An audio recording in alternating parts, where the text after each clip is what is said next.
Because, look, the thing about the CIA is this.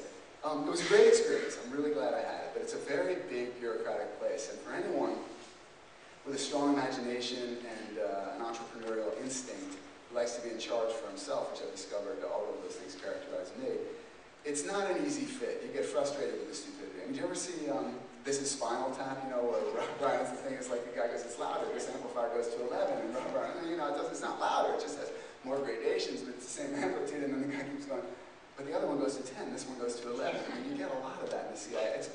It's like the post office, except with spies. So, anyway, so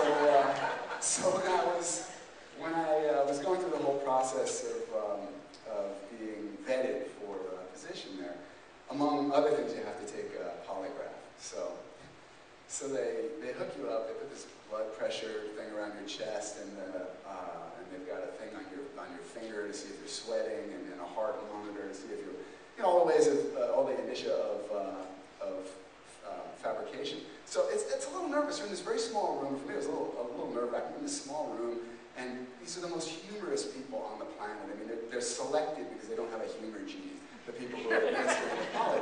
So the guy's asking me all these questions. I'm nervous. I'm thinking about some of the substances I used during my wayward youth and whether that's going to be a problem and all that kind of stuff. So, and then the guy says, okay, are you now or have you been a member of an organization that seeks the violent overthrow of the U.S. government?